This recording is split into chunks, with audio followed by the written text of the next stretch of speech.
Imagine this. You're alone in what should be the safest place in the world, your home. The door's locked, the windows are shut, but something feels wrong. You can't shake the feeling that you're not as alone as you thought. That sensation, the creeping fear that something's lurking just out of sight, is the core of every terrifying story. Tonight, I'm going to take you through 3 unsettling tales. Each one is real. Each one will leave you questioning your own surroundings. Story 1. The Unseen Intruder.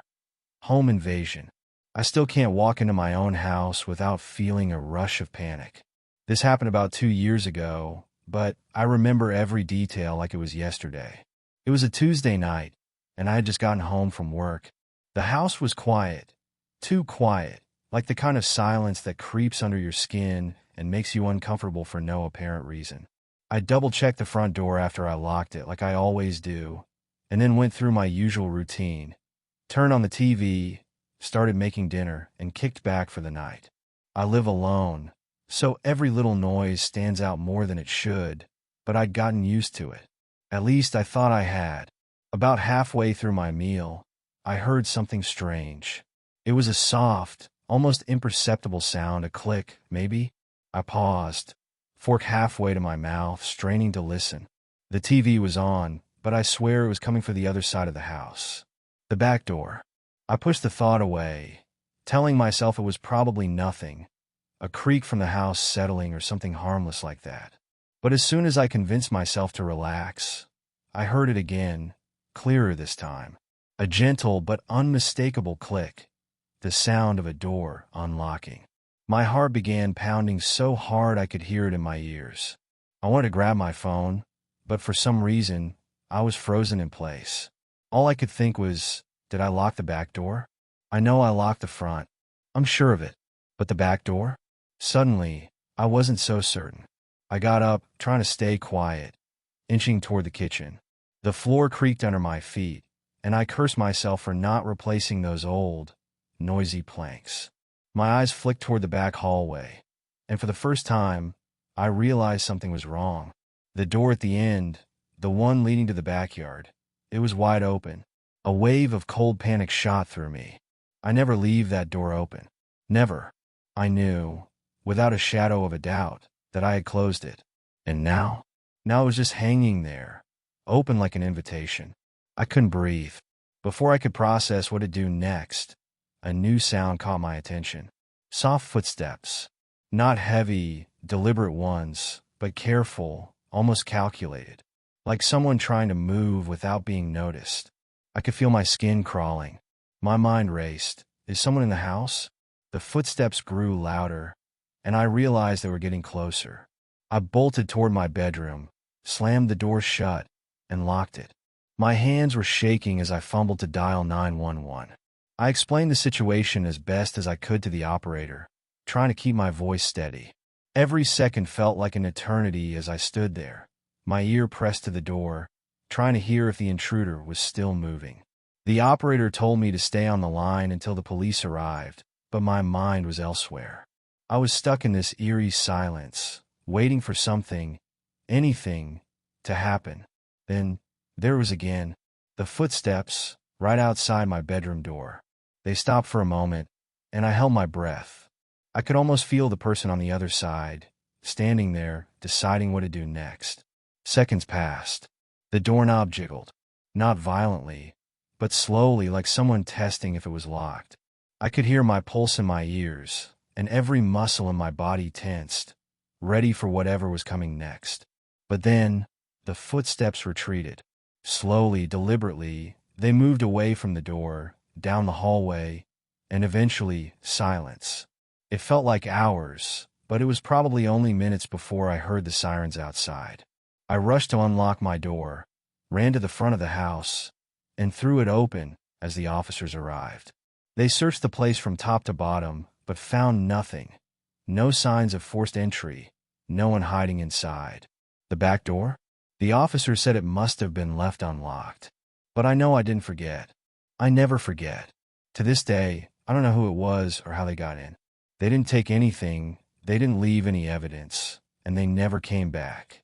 But sometimes, late at night, when I'm lying in bed, I swear I can still hear those footsteps outside my door. Story 2. Vanished in the Woods. A missing person story. This happened when I was in college, and it's haunted me ever since. It was the middle of summer, and my friends and I had planned a camping trip to a remote spot in the mountains, a place we'd been to once before but hadn't fully explored. It was beautiful up there, miles from any towns or main roads. The kind of place where you feel completely disconnected from the world. There were 6 of us, 3 guys, 3 girls, and we were all pretty experienced with the outdoors. We had spent the day hiking and swimming in the nearby river, just soaking up the freedom that comes with being far from civilization. As night fell, we settled around the campfire, laughing and telling stories, feeling perfectly at ease. It was around midnight when one of our friends, Josh, stood up and said he was going to take a quick walk to stretch his legs. Nothing unusual.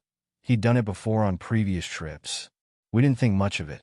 But then, 30 minutes passed, and Josh hadn't come back. We called out for him, but there was no response. After an hour, we started to worry.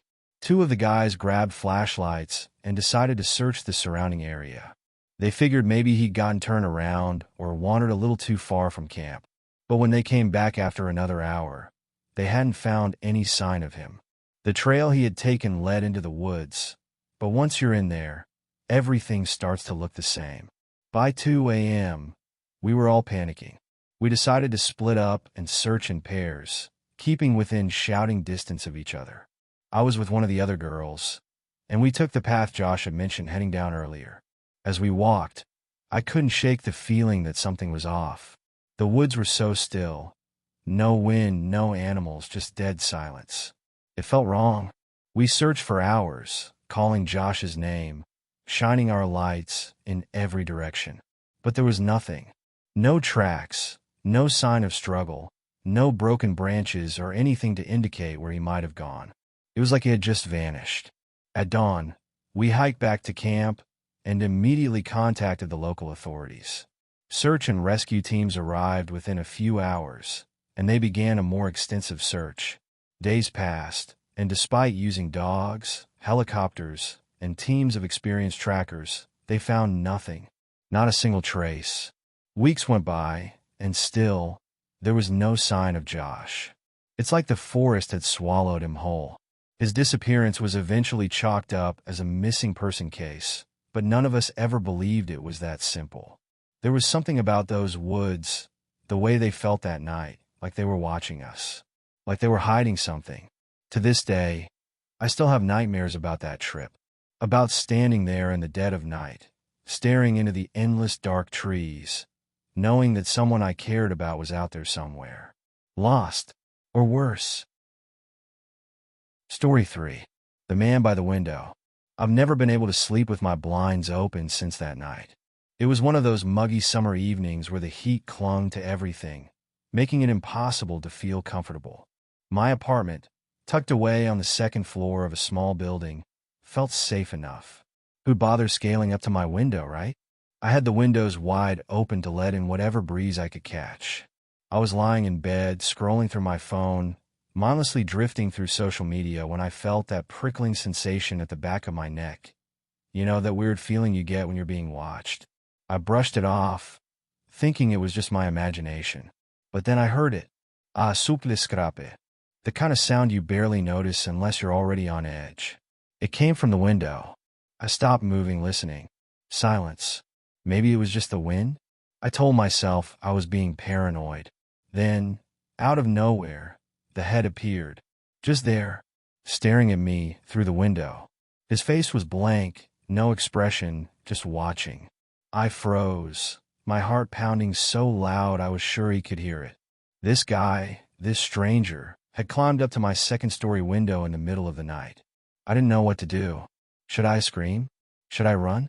My phone was still in my hand, but I couldn't bring myself to call anyone because, for a second, I thought maybe it wasn't real. Maybe I was dreaming. But no, he moved. His hand reached up, slowly, methodically, towards the window latch. That's when I snapped out of it. I lunged across the room and slammed the window shut so hard the glass rattled. His face didn't change, not even when he backed away, disappearing into the dark. I called the cops, of course, but by the time they got there, he was gone. No sign of him anywhere. They said it was probably just some local creep, but no one could explain how he managed to scale the wall and just vanish afterward. I didn't sleep for days, and now every time I look at a window, I half expect to see that blank face staring back at me. Story 4. Lost in the Woods. We thought it would be fun, a quick weekend hike through the state park. My friend Tom and I had done it plenty of times before, but this time we decided to try a new trail. One less popular, more adventurous, we told ourselves. The trail started off well enough, winding through the forest with nothing but the sound of birds and our own footsteps to keep us company. But after a couple of hours, the path started to fade. It wasn't marked on any of the maps, but we figured it was just an old trail that had fallen out of use. Stupid, right? As we kept walking, things got weird. The trees around us felt different, somehow. Taller, maybe. The sunlight barely made it through the canopy, casting long shadows that stretched unnaturally across the ground. Tom was ahead of me, keeping a good pace, when he suddenly stopped. "There's something up ahead," he said, his voice low. I squinted, trying to see what he was talking about. There was a clearing in the distance, but something felt off about it. The air felt heavier, thicker. We pushed forward, but the closer we got, the more I wanted to turn back. I don't know why. I just had this overwhelming sense of dread. Then Tom stopped again, this time dead in his tracks. I caught up to him, and that's when I saw it. There was a man standing in the middle of the clearing, facing away from us. He wasn't moving, just standing there. His clothes were torn and dirty, like he'd been out there for days. Weeks even. "Hello," Tom called out cautiously. No response. We exchanged a glance, unsure of what to do. Tom took a step closer, and that's when the man turned around. His face was wrong. His eyes were wide, almost too wide, and his mouth was twisted into this horrible, unnatural grin. But it wasn't the kind of grin someone has when they're happy. It was the kind of grin that said he knew something we didn't. We ran. We didn't stop, didn't look back. Just ran until we could barely breathe, until the trees around us no longer felt so suffocating. We eventually made it back to a familiar trail, but we never talked about what happened. The park rangers told us later that no one else had reported seeing a man like that out there. But a few months later, I saw a news report. A hiker had gone missing in that same area. They never found him. Last story. The man in the closet. It was my junior year of college, and I had just moved into a small apartment off campus. It wasn't anything fancy, just a one-bedroom place in a decent part of town. The kind of neighborhood where people still left their doors unlocked during the day. I liked it. It was quiet, affordable, and just a short walk from my classes. But that was before everything went wrong. Before the small, seemingly innocent things started happening. It began with the feeling that I was being watched. Not all the time, just occasionally, like when I'd come home late from the library, or when I'd get up in the middle of the night for a glass of water. I'd feel eyes on me, prickling the back of my neck, sending an icy shiver down my spine. I'd brush it off, thinking it was my imagination playing tricks on me. College stress, maybe. But the sensation lingered, gnawing at me, making me uneasy in my own home. Then, one night, as I was getting ready for bed, I noticed something strange. My window, one I always kept closed because the locks were a little flimsy, was cracked open. Just a few inches. My heart skipped a beat. I knew I hadn't opened it. In fact, I hadn't touched it in days. But again, I convinced myself it was probably me being forgetful. Maybe it didn't latch properly the last time. I locked it and checked every window and door in the apartment before heading to bed. But sleep didn't come easily that night. I tossed and turned, feeling restless, and kept waking up every hour, convinced I'd heard a noise. But each time I sat up, straining to listen, the apartment was silent. A few days passed, and things seemed to settle down. I figured I was just being paranoid, adjusting to living alone for the first time. But then, one evening, something happened that I couldn't explain away. I was lying on my couch, binge-watching a TV show, when I realized I hadn't seen my phone for a while. I remembered plugging it in to charge earlier, so I got up to grab it from the kitchen counter. But it wasn't there. Confused, I started searching the apartment. Couch cushions, under the bed, in my backpack, but there was no sign of it. I went back to the kitchen to retrace my steps, and that's when I noticed it. My phone was sitting on the edge of the counter, right where I had looked moments ago. But it wasn't just the phone that stopped me dead in my tracks. It was the fact that my lock screen had been changed. I always used a picture of my dog from back home, but now it was a black screen. Just empty. My stomach dropped.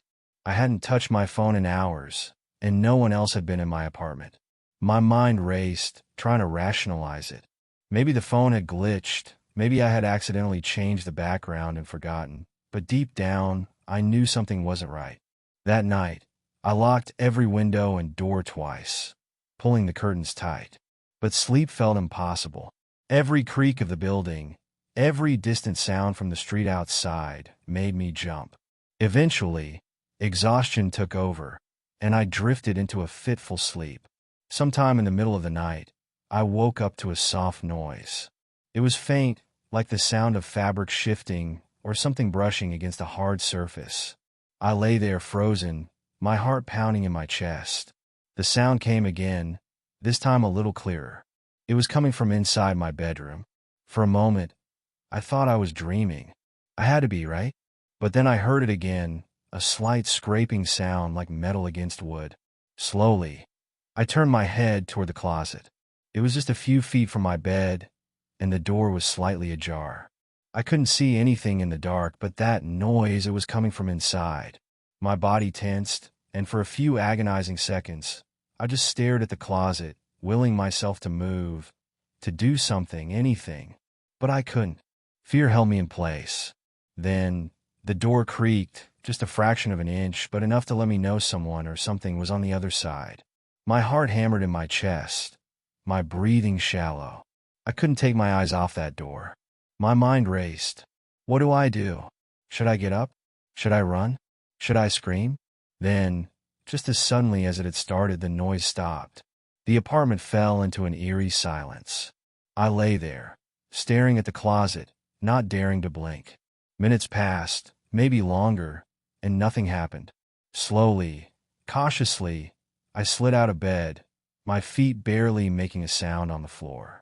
I moved toward the bedroom door, my eyes never leaving the closet. I grabbed my phone from the nightstand, clutching it like a lifeline, and darted into the hallway. I locked myself in the bathroom and dialed 911, whispering frantically to the operator. They told me to stay on the line, that officers were on their way, but it felt like an eternity before I heard the knock on the door. When the police arrived, they did a full sweep of the apartment. Every room, every corner. The closet was empty, but one of the officers noticed something that sent a fresh wave of terror through me. The closet door, it had been tampered with. Scratches like someone had tried to pry it open from the inside. And the window, the one I was so careful to lock, it had been forced open again. That's when it hit me. Someone had been inside my apartment, not just watching me, but hiding, waiting. And the most chilling part? Whoever it was had been in my closet the whole time I was lying in bed, listening to them move. The police didn't find any fingerprints, no signs of who it could have been. They told me it was probably a vagrant or someone looking for a quick place to crash, but that didn't explain the phone, the changed lock screen, or how they got in so easily. It didn't explain why nothing was stolen, why nothing was disturbed, except for my sense of safety. I moved out the next week, breaking my lease and staying with a friend until I could find a new place. I never found out who it was or how long they had been watching me, but even now, years later, I still get chills whenever I hear the faintest sound in the dead of night. Because I'll never forget that feeling, the feeling of someone else being there and waiting. So, what's scarier than the paranormal? It's the very real, tangible horror of people with twisted intentions, creeping into your life unnoticed. These stories remind us that the scariest things don't always come from the shadows.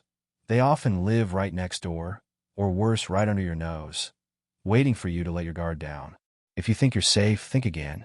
Check your windows, lock your doors, and maybe double-check that closet. And if you want to hear more stories that'll keep you up at night, stay tuned. Because the world is full of dangers far more terrifying than ghosts.